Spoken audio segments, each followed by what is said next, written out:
The filmmaker Ken Burns' latest project is coming soon to a TV screen near you, A History of America's National Parks. Along with some breathtaking sights, it is also an argument that this country's national park system is the best idea America ever had. Brian Williams talked with Ken Burns about how the parks came to be, how they're protected, and what's in their future. They are a treasure house of nature's superlatives. 84 million acres of the most stunning landscapes anyone has ever seen, including a mountain so massive it creates its own weather, whose peak rises more than 20,000 feet above sea level. It's a stunningly beautiful project. Here's a counterintuitive question for you to start off. Is there still a chance we can screw it up? Yes, of course. You know, people always assume the parks have been there, and they haven't. Therefore, they're threatened. They've assumed the National Park Service has always been taking care of them. They haven't been. They don't show up till halfway through our third of 6 episodes, and they think they'll always be there. And, of course, they won't. And like Liberty, it requires that kind of vigilance to keep all of those acquisitive and extractive, some would say rapacious forces at bay. And that's the great news about the national parks, that they went against the sort of manifest destiny. They went against the sort of impulse to see a beautiful river and put a dam over it, to look at a beautiful stand of timber and think board feet, to look at a canyon and forget its amazing beauty and history and wonder what minerals you can extract from it. The parks represent our best selves or our best impulses, but, you know, when that flags, they're gone. And we have made big mistakes. The Niagara Falls example is just like a clarion call for everyone. It's used at least once as an example of, or do you want a Niagara Falls? Seeing trees as exhibits and not trees, for example. That's exactly right. Niagara Falls was really a help. There's always unintended consequences. We were being belittled in the 19th century by Europeans who said, look, you don't have the palaces and the cathedrals that we do. You have this nature, but look what you've done to nature. You've exploited the hell out of Niagara Falls. What's wrong with you people? And we said, but we have Yosemite. It's our cathedral. We can find God, as Emerson would say, in nature more easily than following a dogmatic devotion in cathedrals built by men. Let's set this aside. And what about Yellowstone, where it's God's laboratory, where the forces that created the work are right there, happening now? Let's set that aside. Let's go against our impulse to pave it all over. And that's what we did. And we started this little drop in the bucket, not dissimilar to Jefferson's tentative all men are created equal. He meant all white men of property free of debt. And that's grown.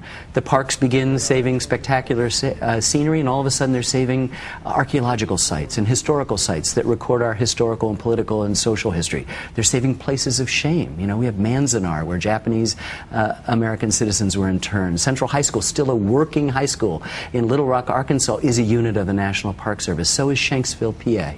So is Oklahoma City. So are sites of Indian massacres. We've been a great country because we've been willing to accept, just like the coach at the end of the game said we were lousy. Well, in a few instances, the sites of the National Park Service said we've got a complicated past and we're better if we acknowledge it. The National Park Service is a living and breathing thing. Can you name off the top of your head 5 places that aren't, that should be national parks? Well, I think right now our main task is restoration. You know, there's a backlog of, some say, $8 billion worth of maintenance that should have been taken care of. But there are lots of national monuments that don't have that same status as national parks that could be elevated. President Clinton set aside Grand Staircase Escalante in Utah. If you put that into the mix, then you've got Zion, you've got Bryce, you've got Grand Staircase, Capitol Reef, Canyonlands, Arches, and if you had Dinosaur, you've got a string of national parks that would be great. Some forests, still in agriculture department, read crop, surround national parks. You could expand them and more accurately reflect the migratory patterns of the big animals. So there's lots of work there, and of course we want to continue with our complicated history. We want to record the ongoing record of America. So it isn't just spectacular scenery, it's who we are that's at the heart of the national park experience.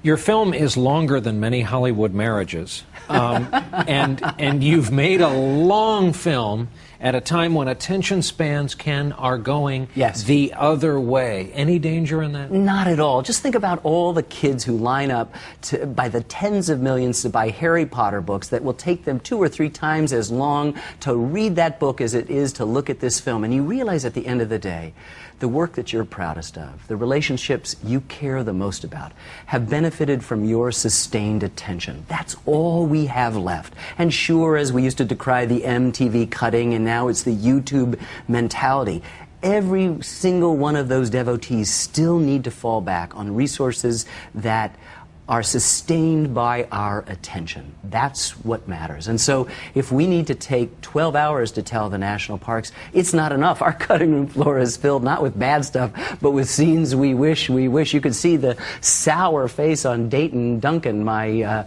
writer and co-producer's face, as scenes would hit the floor. Beautiful scenes. They preserve cathedrals of stone, gaily ornamented by cascading ribbons of water, and a geological wonderland with rivers that steam, mud that boils, amidst the greatest collection of geysers in the world. What if you get a phone call from the president next summer saying, Burns, I've got lines out the door, I've got traffic jams at Yosemite. What have you done to me? You have Winnebago on your hands. This is the best news we could possibly have as a democracy. You know, we have a chapter in our last episode called Love to Death, and the Park Service director then, as the attendance was skyrocketing, said we were wearing out the scenery. But this is a good problem for a democracy to have. You want to solve those problems. The worst thing would be if nobody comes. We're all in a virtual world, and particularly our kids. I used to tumble out of the house after breakfast, come back once for lunch, come back when the streetlights came on.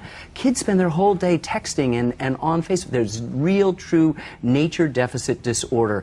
The parks are the antidote to what's wrong with the rest of our lives. And I think the Park Service would be thrilled. I want every superintendent angry with me, because the Park Service needs to be challenged to figure out what to do. Look at Zion National Park, this gorgeous canyon, smog-filled, traffic jams, and they just said, okay, no cars, park in the visitor center, take this clean bus, get off at 20 different stops, you can go off for 10 days and hike, you can go off for 10 minutes and hike, you can stay on the bus and have a windshield experience. And a couple people complained, and now that's the way it is. And it's a wonderful way to see Zion. Your story of the first white men to lay eyes on Yellowstone. What must they have thought? These boiling paint pots, this white water coming out of the earth 200 feet high. Well, they called it Coulter's Hell after Jim Coulter from the Lewis and Clark expedition. Other mountain men said he found a lake where you could catch a fish and then swing it over and cook it in a pond. One mountain man said it reminded him of the place where the preacher said he was going to go if he continued to sin. Nobody believed them. One expedition came back and submitted to Lippincott's magazine, and they said, we're sorry, we don't print fiction. It took a scientific expedition and photographs by Jackson and paintings by Moran to prove to the world that this extraordinary place existed that would eventually become the world's first national park. This must be, as a father already, like raising a child. Yeah. I look at your excitement in every interview you do. Now that your child goes on to mature and your child will leave a mark on the world, how is it for you as an episodic filmmaker, by way of asking also what's next, because everyone always asks you what's next? You know, I love them like my children in a way. Of course, not as much, but you have that relationship that all you've done is just shove them out the door, and you look forward to the way in which the world reacts to them in ways you never anticipated. You know, with the national parks, it begs a much more important question. What would we be like without them? You know, we all know It's a Wonderful Life, and we choose between Pottersville and Bedford Falls, and all of us always choose Bedford Falls, where we're in it together. We're not just for selfish interests. But if there were no national parks, you know, the Grand Canyon would be lined with mansions of the rich. If there were no national parks, the Everglades would long ago been drained and filled with tract housing and development and golf courses. If there were no national parks, Zion and Yosemite, two of the most beautiful places in the world, would be gated communities. If there were no national parks, Yellowstone would be Geyser World. And so the enthusiasm and the passion is because these places really matter. They matter to our health. And you can call it religious or spiritual or artistic or aesthetic or ecstatic, even scientific, it doesn't matter. Something happens. The parks perform a kind of open heart surgery on us. There's an emotional archaeology that I've been talking about for 30 years, and I guess paying lip service to, because it's here.